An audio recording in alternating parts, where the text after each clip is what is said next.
이번 시간에는 짧은 시간 이용해가지고 등비술 극한을 많이 어려워했기 때문에 이제 얘에 대한 복습을 좀 간단하게 직접 필기하면서 같이 한번 해보도록 할게요. 그래서 일단 먼저 우리가 복습해야 될 게 잠깐 펜 크기 좀 키우고 복습을 할 게 등비수열 자, 얘에 대한 복습부터 한번 해보겠습니다. 자, 등비수열이라는 것은 첫 번째로 자, 일정한 수인 이제 일반적으로 R이라고 하죠. 얘를 이제 곱한다든지 아니면 나눈다든지 이제 그런 식으로 곱한 상태에서 이제 나열한 수, 이걸 등비수열이라고 부르죠.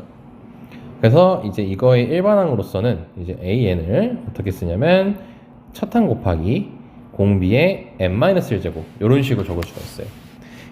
예를 들어서 자, 첫째 항이 이제 2라고 돼 있고, 자 그리고 이제 공비가 3자리인 등비수열을 구한다고 했을 때 이제 일정하게 여기다가 3을 곱해야 되니까 2 곱하기 3이라고 쓸 수 있고, 그 다음에 A3는 이제 여기다 또 3을 곱하니까 9라고 쓰지 말고 3의 제곱이라고 쓸 수가 있겠죠. 그럼 그거를 n번째 항까지라고 했을 때 2에다가 공비를 자 여기 보시면 2일 때 1제곱이고 3일 때 제곱이고 그 다음에 n이면 n-1제곱이란 걸 확인할 수가 있겠죠. 하나씩 줄어드니까. 그래서 이제 이런 식으로 적을 수가 있습니다. 그리고 이제 세 번째로 나타나는 게 결국 얘에 대해서 특수한 식이 하나가 존재하는데요. A1, A2, A3라는 게 존재했을 때 가운데인 A2를 제곱해서 양 사이드를 곱해가지고 이러한 식이 성립한다면 얘는 등비중항을 뜻한다는 거고, 뭐 굳이 이거 응용한다고 치면은 뭐 A2를 뭐 뿔마 루트 뭐 A1, A3 뭐 이런 식으로 표현할 수도 있겠죠. 그렇죠. 이런 것도 마찬가지로 이제 등비중항이라고 이해할 수가 있다는 겁니다. 그리고 네 번째로 이제 너네들이 핵심 포인트로 알아야 될 게 결국 등비수열에서는 첫 항과 그 다음에 이제 공비가 핵심 포인트라는 거예요. 자, 이걸 바탕으로 이제 등비수열의 극한이라는 게 진행이 되는데, 그러니까 이거를 그냥 보지만 말고 필기 같은 것도 해보면서 다시 한번 머릿속에 각인시키는 게 중요합니다. 자, 그럼 등비수열 극한이라는 것은 이제 리미트 n이 무한대로 갈 때 an, 즉 리미트 n이 무한대로 갈 때 AR n-1제곱에 대해서 조사를 우리가 해볼 거예요. 그러니까 조사를 한다는 것은 기본적으로 수렴인지 아니면 발산인지 요걸 알아내는 겁니다. 근데 이제 여기서 등비수열 핵심은 첫 항과 공비라고 했었는데요. 자, 실제로 여기 첫 항 같은 경우는 이제 A라고 읽을 수 있죠. 첫 항 찾는 방법은 이제 n에다가 1을 넣으시면 첫 항이 나옵니다. 자, 근데 그 첫 항 A에 대해서 얘가 0일 수도 있고 0이 아닐 수도 있어요. 그럼 A가 0이 되면 리미트 n이 무한대로 갈 때 AR n-1제곱이라는 i는 그냥 0이 나올 거예요. 그럼 0이 나왔다는 것은 어떤 숫자가 나왔다는 걸 의미하죠. 그럼 숫자가 나왔기 때문에 이것은 수렴한다라고 부를 수 있죠. 자, 근데 이제 A가 0이 아니었어요. 그럼 A의 역할은 이제 끝났고, 이제 공비에 대해서 우리가 확인을 할 건데, 자, 공비에 대해서 해보면, 그 공비라는 걸 기준으로 잡을 때, 공비를 1 기준으로 잡아주시면 돼요. 그럼 여기서 이제 궁금한 게, 왜 1을 기준으로 하냐면, 이제 이 1보다 컸을 때 같은 경우, 예를 들어서 뭐 2 같은 애가 있다고 칩시다. 그럼 걔를 이제 무한대 제곱하면은 이건 발산하게 되겠죠. 근데 뭐 1보다 작은 숫자인 뭐 2분의 1 같은 애가 있다고 칩시다. 그럼 얘 같은 게 0에 수렴하죠. 그러니까 이 1을 기준으로 이제 얘가 발산할 수도 있고 아니면 0에 수렴할 수도 있어요. 그렇기 때문에 1을 기준으로 나눠서 보는 겁니다. 근데 이제 음수 범위까지 다 체크하려고 절대값을 이용해서 이제 절대값 R보다 클 때, 그리고 절대값 R보다 작을 때, 그리고 공비가 1일 때 실제로 절대값을 풀어보면요 1하고 마이너스 기준으로 나눠진다는 걸 확인할 수 있기 때문에 마이너스 1일 때도 나눠서 볼 겁니다. 그래서 우선 절대값 R이 이제 1보다 클 때라고 하면요 리미트 n이 무한대로 갈 때 R의 n제곱이라는 i는 발산을 하게 되겠죠. 그렇기 때문에 리미트 n이 무한대로 갈 때 일반항은 발산을 하게 됩니다. 뭐 a 값이 양수면 플러스 무한대, 아니면 a 값이 음수면 음의 무한으로 발산하겠죠. 그래서 이거를 그냥 발산이라고 적어 놓을게요. 괜찮죠? 자, 그 다음에 리미트 n이 무한대로 갈 때 r의 n제곱은 0인데, 자, 이때도 마찬가지로 리미트 n이 무한대로 갈 때 이때 0으로 수렴하죠. 그래서 ar n-1제곱을 하시면 0이라는 숫자가 나오게 됩니다. 그래서 이때 뭐 하게 된다? 수렴을 하게 된다. 그 다음에 이제 공비가 1이었어요. 그럼 리미트 n이 무한대로 갈 때 r의 n제곱은 이제 어차피 공비가 1이니까 그냥 1이라는 숫자가 나오겠죠. 그래서 리미트 n이 무한대로 갈 때 ar n-1제곱은 a라는 숫자가 나오게 됨으로써 이때도 또한 수렴한다는 것을 알 수가 있습니다. 그리고 마이너스 1일 때 같은 경우는요, 이거 그냥 n이라고 쓰면 되는데, n이 무한대로 갈 때를 이제 대입을 해볼게요. 이렇게 그럼 대입을 하게 되면 마이너스 1의 n제곱이 될 건데, 뿔마이 뭐 반복되겠죠, 이거 n의 값에 따라서. 그래서 이거 같은 경우는 정확히 진동을 이룬다는 걸 알 수 있습니다. 그럼 진동이라는 것은 발산을 의미하죠. 그래서 수렴 조건을 실제로 따져보면요, 여기서 이제 우리가 문제에서 풀 때는 이 조사를 통하여 등비수열의 수렴 조건을 이제 우리가 알아낼 수가 있고, 이걸 가지고 문제를 풉니다.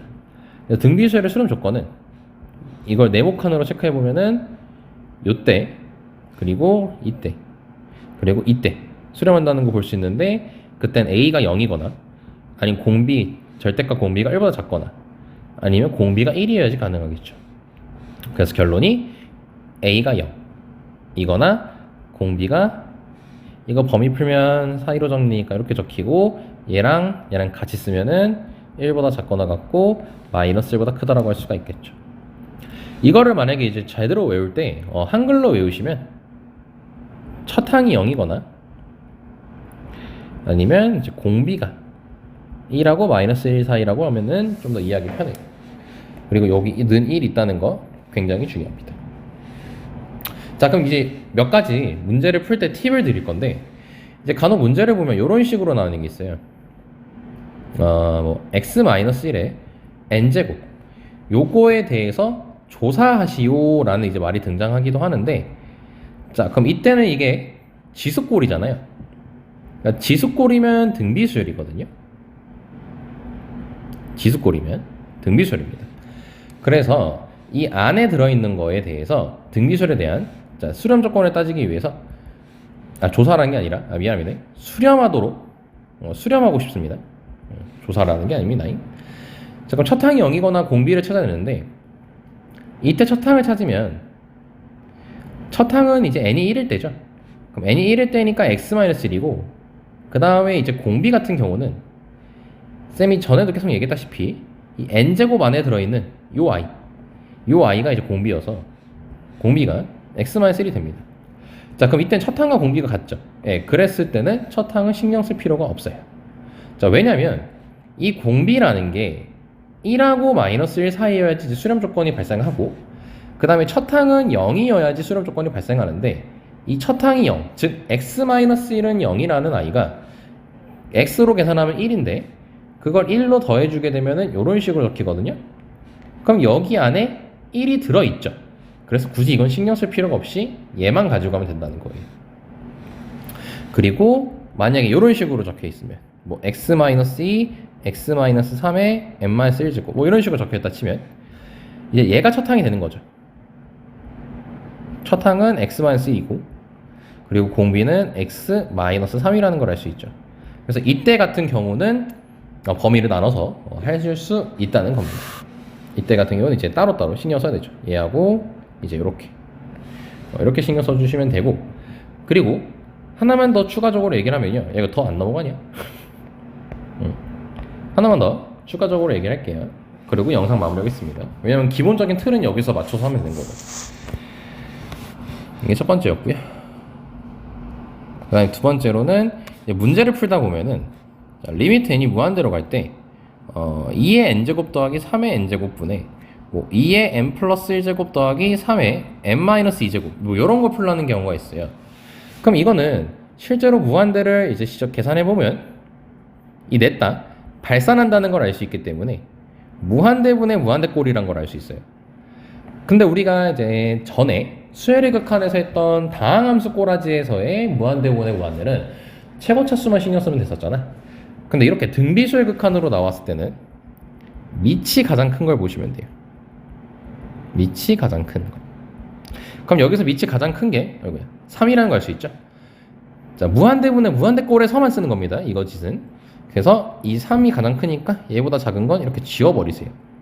그리고 항상 습관 들이는 게 좋아요. 이 지수 법칙은 이렇게 쪼개서 쓰시는 게 좋습니다. 이런 식으로. 그럼 얘하고 약분하면 결국 얘만 남겠죠. 그래서 9분의 1. 이런 식으로 쓰시면 되고. 그리고 하나 더 추가적으로 얘기할 게 이제 극한 조사를 위해서 어떠한 식을 쌤이 썼어요. 이렇게. 이런 식으로 이제 뭐 식을 썼는데, 자, 이거에 대한 극한 조사를 할 때는 이제 이 x라는 게 정해져 있지가 않으니까 x에 대한 케이스를 나눠야 되거든요. 얘에 대한 케이스를 나눠야 돼.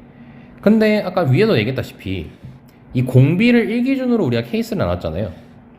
그쵸? 근데 이때 공비는 x잖아. 근데 그 x가 이제 그럼 1기준으로 하시면 안 된다는 거예요. 그러니까 해도 되는데 오히려 문제가 되게 복잡해진다는 거예요. 그 이유가 뭐냐면 얘를 1기준으로 하게 되면요, 얘는요 2보다 작을 수도 있고요, 아니면 2보다 클 수도 있어요. 이 범위 안에서는, 요 범위 안에서는. 그럼 2보다 작을 땐 이 무한대분의 무한대꼴에서 없어지는 대상이 얘네들이 없어진단 말이야. 근데 2보다 컸을 때 같은 경우는 누가 없어지는 거야? 얘가 없어지는 거예요. 그렇기 때문에 이제 나는 이거 하나의 케이스를 통으로 풀고 싶은데 이 내에서 또 케이스가 나눠지잖아요. 이거를 쓰면 이제 케이스 바이 케이스라고 얘기를 하는데, 케이스 내의 케이스, 뭐 케이스 바이 케이스 이렇게 하면 귀찮아진단 말이야. 그래서 이런 식으로 공비가 두 종류가 나왔을 때 있죠. 이렇게 두 종류, x하고 2라는 종류가 나와 있을 때 같은 경우는 그 2를 가지고 나누셔서 푸시는 게 합리적이라는 거예요. 이렇게. 그럼 얘 같은 경우는 반드시 이게 없어질 거고, 그 다음에 얘 같은 경우는 요게 없어질 거고, 그 다음에 이제 뭐 이건 대입해서 문제 풀어주시면 되겠죠. 여기까지 이해할 수 있겠죠. 아, 그리고 나온 김에 하나만 더 추가로 얘기를 하면은 이 마이너스 1이라는 애 있잖아요. 얘는요 거의 90% 이상 진동을 해요. 근데 진동을 안 할 때가 있어요. 진동을 안 할 때가 언제냐면요, 공비가 이렇게 적혀 있는데 지수가 이렇게 홀수거나 뭐 이런 식으로 홀수거나 아니면 이런 식으로 짝수식으로 막 이렇게 적혀 있어요. 그럼 그랬을 때 같은 경우는 이제 마이너스를 대입하게 되면은 홀수 제곱이니까 마이너스 1이 고정될 것이고, 짝수 제곱일 때 같은 경우는 이제 1로 고정이 되겠죠. 그렇기 때문에 이제 진동을 안 할 때 같은 경우는 이때니까 이때는 마이너스 1을 신경 써서 계산을 해주셔야 된다는 겁니다. 당연히 시험 문제에서 중요한 파트 중에 하나겠죠. 자, 그래서 여기까지 쌤하고 한번 정리를 하고 이제 이어서 쌤이 너네들이 어려워했기 때문에 마필 개념 익힘하고 이제 발전 문제나 아니면은 변형 문제에서 좀 괜찮다 싶은 문제를 풀도록 하겠습니다. 자, 여기까지 하겠습니다. 수고하셨습니다.